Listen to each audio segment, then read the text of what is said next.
प्राणायाम आदि करते हैं तब इसका पूरा लाभ होता है। तो मैं आपको आपकी जिंदगी के लिए छोटे छोटे कुछ 4 नियम बताना चाहता हूं, और ये 4 नियम का पालन आप सब करिए।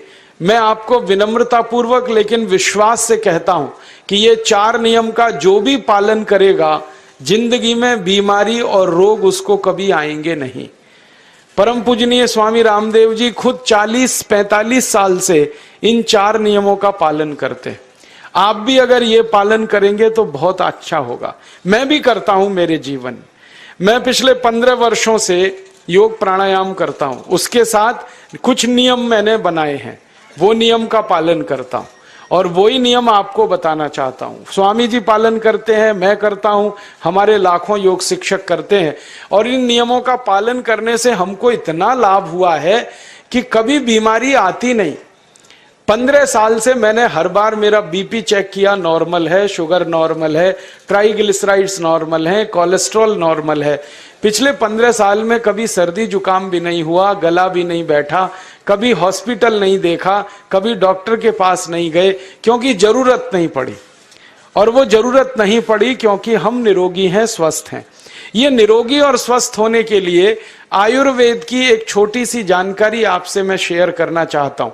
आयुर्वेद में ये कहा गया है कि किसी भी व्यक्ति को निरोगी होना है, रोग मुक्त होना है, तो अपने जीवन में 3 बातों का ध्यान रखे। अपना वात, पित्त और कफ, तीनों का संतुलन रखे। वो 3 तरह के दोष हैं हमारे शरीर में, वात, पित्त, कफ। आपने सुना होगा ये त्रिदोष आधारित शरीर है। जब वात बहुत बिगड़ जाता है तो 80 से ज्यादा रोग आते हैं।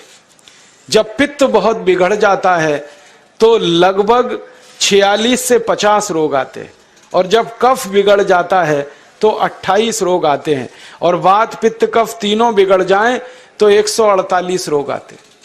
सर्दी, खांसी, जुकाम से लेकर और कैंसर तक जो आखिरी रोग माना जाता है, ये सब वात, पित्त, कफ के बिगड़ने का खेल है।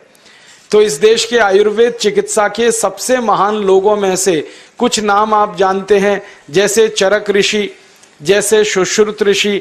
ऐसे एक ऋषि हुए बाघभट्ट। बाघभट्ट ऋषि ने एक पुस्तक लिखी है, उसका नाम है अष्टांग हृदयम, और एक पुस्तक लिखी है उसका नाम है अष्टांग संग्रहम। इन दोनों पुस्तकों में उन्होंने 7000 नियम बताए हैं। उनमें से 4 बताता हूं, अच्छे लगे तो आज से ही पालन करो और दूसरों को भी बताओ, ताकि कोई भी इन नियमों का पालन करे तो बीमार ही ना पड़े।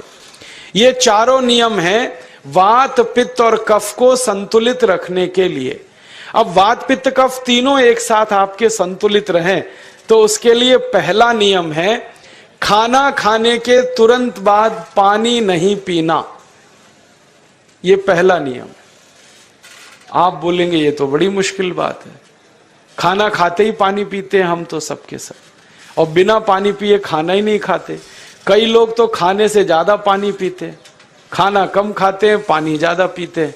ये खाना खाने के बाद पानी कभी भी नहीं पीना, क्योंकि महर्षि बाघभट्ट कहते हैं भोजनांते विषम वारी, माने भोजन के अंत में पानी पियो तो जहर के पीने के जैसा है।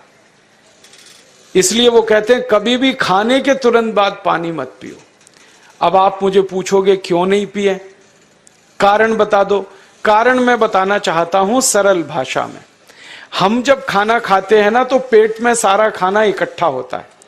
पेट में एक स्थान होता है, उसको हम कहते हैं जठर।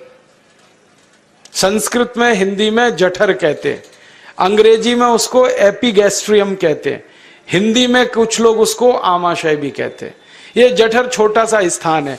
आपके पेट में नाभि है ना, उसके लेफ्ट साइड में बाईं तरफ छोटा सा स्थान है। सारा खाना आपका इसी स्थान पर आता है। जो भी आप खाते हो, रोटी, चावल, दाल, सब्जी, दूध, दही, कुछ भी खाओ, सब कुछ जठर में आता है। अब जठर में जैसे ही खाना इकट्ठा होता है तो उसमें आग जलती है, और उस आग को कहते हैं जठर अग्नि। मिला के बोल देते हैं जठराग्नि। आप जैसे ही खाना खाते हो, पेट में, जठर में अग्नि जलती है, वो अग्नि खाने को पचाती है, और अग्नि खाने को ऐसे ही पचाती है जैसे रसोई घर की अग्नि खाने को पकाती है।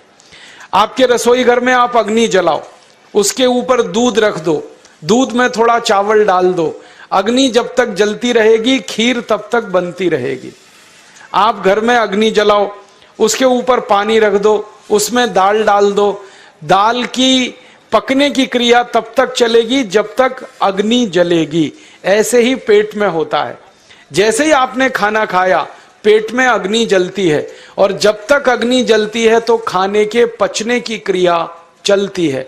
जैसे रसोई घर में खाना पकाते हैं वैसे ही पेट में भी खाना पकता है, इसी को हम पचने की क्रिया कहते हैं, अंग्रेजी में उसको डाइजेशन कह देते हैं। तो आपने खाना खाया, पेट में अग्नि जल गई, अब वो खाने को हजम करेगी, पचाएगी। अब मुझे एक प्रश्न का उत्तर दो आप, कि जैसे ही आपने खाना खाया पेट में अग्नि जल गई और वो खाने को पचा रही है, तुरंत आपने गट गट गट गट पानी पी लिया और खूब ठंडा पानी पी लिया, बर्फ मिलाया हुआ पानी पी लिया, फ्रिज का पानी पी लिया। क्या होने वाला है? अग्नि जलेगी कि बुझेगी? अग्नि के ऊपर पानी डालो तो अग्नि और पानी की दोस्ती नहीं है, दुश्मनी है। पानी अग्नि को बुझा देता है। तो आपने खाना खाया, अग्नि जली, पीछे से गटगट पानी पी लिया, अब अग्नि शांत हो गई, अब खाना पचेगा नहीं, तो वो पेट में पड़ा पड़ा सड़ेगा, और सड़ा हुआ खाना 100 से ज्यादा विष पैदा करेगा, और वो 100 विष आपकी जिंदगी को नरक बना देंगे और जिंदगी भर आप बीमार पड़े रहेंगे। आपको मालूम है, कई लोग कहते हैं मुझे पेट में बहुत गैस बनती है। ये गैस उन्हीं को बनती है जिनका खाना हजम नहीं होता। कोई लोग कहते हैं कि मुझे पेट में जलन होती है, ये जलन उन्हीं को होती है जिनका खाना पचता नहीं। कोई कहते हैं कि मेरे पेट में एकदम गुम हो जाता है, फूल जाता है, ये सब वो लक्षण हैं जब खाना पचता नहीं। तो खाना पचेगा नहीं तो सड़ेगा, सड़ेगा तो विष पैदा करेगा, और वो विष आपको बीमार करेंगे। इसलिए महर्षि भागवत ने कहा, खाना खाते ही पानी मत पियो। समझ में आया? फिर आप बोलोगे कितनी देर तक नहीं पिए? कम से कम 1 घंटे तक। 1 घंटे बाद पानी पियो। आप बोलोगे जी 1 घंटा क्यों? ये जो अग्नि जलने की क्रिया है ये लगभग 1 घंटे तक ही चलती है पेट में, उसके बाद अग्नि अपने आप शांत हो जाती है, उसके बाद पानी पी लो। तो खाना अगर 10 बजे खाया तो 11 बजे पानी पियो, 11 बजे खाया तो 12 बजे पियो, 12 बजे खाया तो 1 बजे पियो, 1 घंटे बाद पानी पियो। अब आपके मन में यह सवाल आ सकता है कि खाना खाने के पहले पी लें क्या? हाँ पी लो, 40 मिनट पहले पेट भर के पानी पी लो। 10 बजे खाना खाना है, 9:20 पे खूब पानी पी लो, जितना पी सकते हो। 11 बजे खाना खाना है, 10:20 पे पी लो, खूब पानी पी लो, 40 मिनट पहले।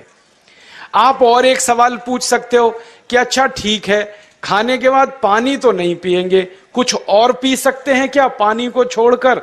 तो उसके लिए भागवत जी कहते हैं कि खाने के तुरंत बाद अगर पीना है तो दही की लस्सी पियो, मट्ठा। खाने के बाद अगर तुरंत पीना है तो फलों का रस पियो, गन्ने का रस पी लो, संतरे का रस पी लो, मौसमी का रस पी लो, अनार का रस पी लो। अब आप कहोगे ये सब महंगी महंगी चीजें बता रहे हैं, गन्ने का रस, संतरे का रस, अनार का रस, पैसे तो है नहीं। तो सबसे सस्ता रस है नींबू का ही रस पी लो, शिकंजी बना के पी लो, वो तो सबसे सस्ता है। तो खाना खाने के बाद या तो दही की लस्सी पियो या रस पियो। और एक तीसरी चीज है, दूध पी सकते। तो खाने के तुरंत बाद पीना है तो दही की लस्सी या मट्ठा, खाने के तुरंत बाद पीना है तो कोई फल का रस, खाने के तुरंत बाद पीना है तो दूध। पानी 1 घंटे बाद पियो। और अगर एक बात ध्यान रखो तो अच्छा है कि सवेरे खाना खाते हैं जिसको हम ब्रेकफास्ट कहते हैं, नाश्ता, तो फलों का रस पीना अच्छा, दोपहर को खाना खाएं तो लस्सी और मट्ठा पीना अच्छा, और रात का खाना खाएं तो दूध पीना अच्छा। जो लोग इस नियम का पालन कर सकते हैं जिंदगी में कभी भी 80 रोग उनको नहीं हो सकते। वात पित्त कफ तीनों ही इस एक छोटे से नियम से संतुलित रहते हैं। तो ये पहला नियम मैंने आपसे कहा। दूसरा नियम एक और है, और वो नियम ये है कि पानी कभी भी पियो, घूट घूट भर के पियो। जैसे गरम चाय पीते हैं, गरम कॉफी पीते हैं, गरम दूध पीते हैं, एक एक घूट भर के, एक एक सिप करके, ऐसे ही पानी पीने की आदत डालो। ये मुंह में एक बार गिलास लगा लिया, गटागट उसको खाली कर दिया, ये तरीका गड़बड़ है। एक घूट पानी, दो घूट पानी एक बार में उतना ही पियो। आप बोलोगे ये क्या चक्कर है? बात ऐसी है कि एक एक घूट पानी जब हम पीते हैं तो मुंह की लार पानी के साथ मिलकर पेट में अंदर जाती है, और ये जो मुंह की लार होती है ये क्षारीय होती है, और पेट में हमेशा अम्ल बनता रहता है। तो एक घूट पानी पिया, मुंह की लार इसके साथ अंदर गई, दो घूट पिया और ज्यादा गई, बार बार लार अंदर जाएगी तो क्षार पदार्थ पेट के अम्ल के साथ मिलेगा। पेट में अम्ल बनता है, मुंह में लार क्षारीय होती है। तो ये क्षार को अम्ल में मिला दिया जाए और ये अच्छे तरीके से मिलकर पेट में जाए तो कभी भी कोई व्यक्ति के पेट को अम्लता नहीं होती, एसिडिटी नहीं होती। और पेट में अम्लता नहीं होती तो रक्त में अम्लता नहीं होती, और जिनके रक्त में अम्लता नहीं होती उनकी जिंदगी में कभी भी वात पित्त कफ के असंतुलन की स्थिति पैदा नहीं होती। इसलिए पानी घूट घूट करके पीना। मैं आपको एक छोटा सा मेरा ऑब्जर्वेशन बताता हूं, परीक्षण। आप भारत देश में या दुनिया में कहीं भी जाओ, मनुष्य को छोड़कर पशु पक्षियों को देखना शुरू करो, वो पानी कैसे पीते। किसी चिड़िया को पानी पीते हुए देखो, किसी पक्षी को पानी पीते हुए देखो, वो चोंच के एक बूंद ही के बराबर ही पानी उठाता है। एक बार में एक बूंद पानी लेगा, फिर थोड़ी देर चोंच चलाएगा, फिर पिएगा, फिर दूसरी बूंद लेगा, फिर चोंच चलाएगा, फिर पिएगा, फिर तीसरी बूंद। एक एक बूंद पक्षी पानी पीता है। कुत्ते को पानी पीते हुए देखो, चाट चाट के पानी पीता है। शेर को पानी पीते हुए देखो, चाट चाट के पानी पीता है। जितने जानवर चाट कर पानी पीते हैं, जितने पक्षी एक एक घूंट पानी पीते हैं, किसी भी पक्षी और किसी भी जानवर को डायबिटीज नहीं है, किसी को अर्थराइटिस नहीं है, कोई पक्षी ओवरवेट नहीं है, कोई पशु ओवरवेट नहीं है।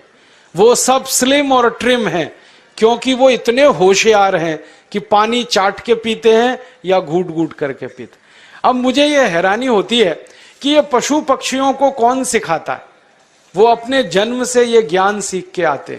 उनका कोई गुरु नहीं है, उनका कोई विद्यालय नहीं है, उनके कोई प्रशिक्षण शिविर नहीं लगते, फिर भी उनको इतनी अकल है कि पानी घूट घूट पीना। और हम ये मनुष्य जिनके इतने गुरु, इतने विद्यालय, इतने कॉलेज, सीखने वाले, सिखाने वाले, और हम मूर्खों के मूर्ख गटागट गटागट पानी पीते रहते। तो पानी पीने का तरीका बदल दो, घूट घूट भर के पानी पियो। ये दूसरा नियम है। तीसरा नियम है कि जिंदगी में कितनी भी प्यास लगे, ठंडा पानी कभी मत पियो। बर्फ डाला हुआ पानी, फ्रिज में रखा हुआ पानी, वाटर कूलर का पानी जिसका तापमान बहुत कम है, ये कभी मत पीना। क्यों? क्योंकि शरीर आपका गर्म है और पानी ठंडा है। अब होता क्या है वो मैं समझाता हूं सरल भाषा में। पेट तो गर्म है, अब इसमें ठंडा पानी डाल दिया आपने, तो अंदर झगड़ा होता है। और झगड़ा क्या होता है? या तो पानी पेट को ठंडा करेगा या पेट पानी को गर्म करेगा। अगर पानी ने पेट को ठंडा कर दिया तो पेट के ठंडा होते ही हृदय ठंडा होता है, हृदय के ठंडा होते ही मस्तिष्क ठंडा होता है, मस्तिष्क के ठंडा होते ही आदमी ठंडा होता है, और आदमी ठंडा होते ही राम नाम सत्य होती है। आपको मालूम है, जब शरीर ठंडा पड़ जाता है तो घर में भी नहीं रखते, निकाल के बाहर सड़क पर रख देते।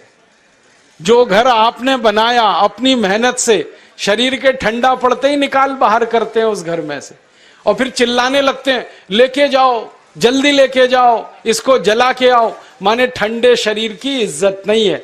तो ठंडा पानी क्यों पी रहे हो भाई? बंद कर दो। कोई जानवर ठंडा पानी नहीं पीता, कोई पक्षी नहीं पीता।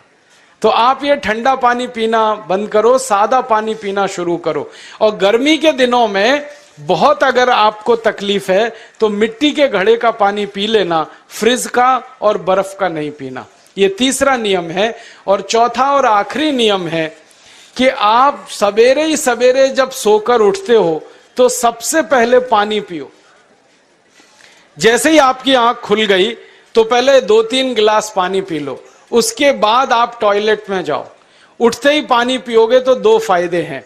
पहला फायदा यह है कि पानी पेट में जाकर बड़ी आंत को साफ करता है, और जैसे ही बड़ी आंत की सफाई होगी पेट पे दबाव पड़ेगा और आप संडास घर में जाएंगे, 2-3 मिनट में पेट आपका साफ हो जाएगा। जिनका पेट सुबह एक बार में साफ हो जाता है उनकी जिंदगी में कभी रोग नहीं आता। इसलिए सुबह सुबह उठते ही पेट साफ होना जरूरी है। और उठते ही पानी पियोगे तो मुंह की जो लार है वो पानी के साथ मिलकर अंदर जाएगी। सुबह पेट में एसिड की मात्रा ज्यादा होती है, इसलिए लार का पेट में जाना बहुत जरूरी है। इसलिए सुबह उठते ही पानी पीना बहुत जरूरी है। ये 4 नियम हैं आयुर्वेद के। पहला नियम, खाना खाने के 1 घंटे बाद पानी पीना। दूसरा नियम, पानी को हमेशा घूट घूट भर के पीना। तीसरा नियम, कभी भी जिंदगी में ठंडा पानी नहीं पीना। और चौथा और आखिरी नियम, सवेरे उठते ही सबसे पहले पानी पीना। 4 नियमों का पालन जो भी अपने जीवन में कर सकता है वो वात पित्त कफ तीनों को संतुलित रख सकता है। और जिसका वात पित्त कफ संतुलित है उसके जीवन में बीमारी नहीं आती है। और जो बीमार नहीं पड़ते हैं वो स्वस्थ और तंदुरुस्त और सुखी रहते हैं। उनकी जिंदगी का खर्चा कम होता है और देश का भी बहुत सारा पैसा बचता है। आपको शायद मालूम है या नहीं, 1 साल में हम जब बीमार पड़ जाते हैं भारतवासी तो साल का करीब 6 लाख करोड़ रुपया हमारा खर्च हो जाता है उन बीमारियों का इलाज करने में। इसलिए इतना पैसा फालतू में हम खर्च करें हर साल 6 लाख करोड़, ये बहुत बड़ी रकम है। इससे बेहतर यह है कि हम बीमार ही नहीं पड़ें और स्वस्थ रहें, सुखी रहें। और ये 6 लाख करोड़ का जो खर्चा हम करते हैं बीमार पड़ने पर, अक्सर ये एलोपैथी की दवाएं खाने में खर्च होता है। और जो एलोपैथी की दवाएं हम खा रहे हैं जैसे paracetamol, Baralgan, Butazone, oxyphenbutazone, aspirin, Disprin, Novalgin, ये सब ऐसी खराब दवाएं हैं जो दुनिया के देशों में 20 साल पहले बंद हो चुकी हैं, भारत में धड़ल्ले से बिक रही हैं और हमको बीमारियों से ज्यादा गंभीर बीमारियों में फंसा रही। ज्यादातर दवाएं जो आप खाते हो वो किडनी खराब कर देती हैं, लीवर खराब कर देती हैं, आंतों में घाव कर देती हैं, विकलांगता आ जाती है, पैरालिसिस हो जाता है, ब्रेन हेमरेज हो जाता है, हार्ट अटैक आ जाता है। दुनिया में लगभग इस समय 84,000 दवाएं बिकती हैं और आपको सुनकर हैरानी होगी उनमें से मात्र 117 दवाएं हैं जो काम की हैं, बाकी सब बेकार की दवाएं हैं। उन बेकार की दवाओं को खाकर हम 6 लाख करोड़ खर्च करते हैं। ये बहुत दुख और अफसोस की बात है। और ये 6 लाख करोड़ का खर्चा समाज के वो लोग करते हैं जिनको जिंदगी में हर समय अपना आर्थिक स्थिति को देख के चलना पड़ता है, जिनकी आमदनी बहुत नहीं है, जिनके घर में आमदनी के बहुत ज्यादा साधन नहीं है, उनको ये पैसा खर्च करना पड़ता है। तो कई बार क्या होता है, किसी का घर बिक जाता है, किसी का खेत बिक जाता है, किसी के घर के गहने गिरवी रख जाते हैं, किसी को कर्ज लेना पड़ जाता है, किसी को कर्ज लेकर दोबारा कर्ज लेना पड़ जाता है। मैंने इस हिंदुस्तान में पिछले 15 साल के प्रवास में देखा कि गांव-गांव के गरीब किसान कर्ज ले लेकर ये महंगी दवाएं खाकर इलाज करते हैं, डॉक्टरों को पैसा देते हैं, दवा कंपनियों को देते हैं, और वो पैसा फिर इस देश में से दूसरे देश में चला जाता है, क्योंकि अक्सर ये दवाएं बनाने वाली कंपनियां विदेशी होती हैं। तो हम 6 लाख करोड़ खर्च करें अपने खून पसीने की कमाई का, उससे अच्छा ये है बीमार ही ना पड़े, दवा खाने की जरूरत ही ना पड़े। तो हम